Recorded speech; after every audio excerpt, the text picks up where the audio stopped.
nabonye byinshi kandi nabonye byinshi. Kaze neza ku Ijwi Rishya TV ivugira muri Australia kuri channel ya YouTube. Imigani, insigamigani, inkuru mpamo, amateka, imyidagaduro n'andi makuru yungura uzayakurikira ku Ijwi Rishya. Ibyo nibyo bituma ukanda subscribe kugira ngo uzajye udukurikira.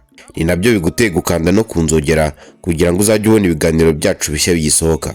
Muri kumwe na mugenzi Paiko. Uyu munsi turaganira ku mugani umusore witwaga Rukarakinonko. Ndabizi neza kuzika inzitizi atari iherezo, ahubwo ari umwanya wo kongera gukomera. Hariho umusore witwaga Rukarakinonko uzwi mu gasozi ke nk'umuhanga kandi ufite umutima ukomeye.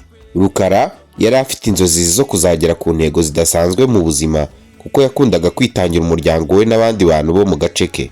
Umunsi umwe yateguye urugendo rugana mu isoko ryari kure cyane, aho yabonaga ashobora kubona ibikoresho by'ingenzi byo gufasha abaturanyi be.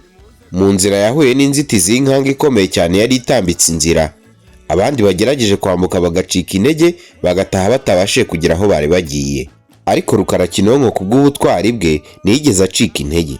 Yaricaye aribaza ati, ese iyi nzitizi niyo herezo ry'inzozi zanjye? Ati oya, ndashobora kuyitsinda. Yatangiye gushakisha uburyo bwo kwikorera ikiraro akoresheje amababi y'ibiti n'amabuye akomeye yari ahari. Mu buhanga bwe yahimbye uburyo bushya bwo kwambuka, yitondera uburyo icyo kiraro kigomba kwambukirwaho ku buryo n'abandi bashoboraga kukinyuraho. Byageze aho ashobora kwambuka ku buryo bworoshye, kandi uwo munsi abari bacitse intege babonye umucyo mushya mu maso yabo. Basezeranya Rukarakinonko ko bazamukurikiza, kubera ko yabagaragarije ko mu rugendo rw'ubuzima inzitizi zishobora kuba inzira nshya yo gukomeza kongera imbaraga. Uyu mugani utwigisha ko inzitizi mu buzima zishobora kuba uburyo bwo gukomera kurushaho, nko kubona amahirwe yo guhanga udushya no gutera intambwe. Abantu bafite intego nibo babona inzitizi nk'imbarutso yo gutekereza ubundi buryo bwo gukomeza urugendo, kandi mu gihe dufasha abandi kugera ku byiza tuba twubatse igihugu gitera imbere. Mukomeze kuryoherwa n'ibiganiro Ijwi Rishya TV bagezaho. Mwari kumwe na mugenzi Paiko hano muri Australia, aho mudukurikiranira kuri channel ya YouTube. Mugubwe neza na hejo.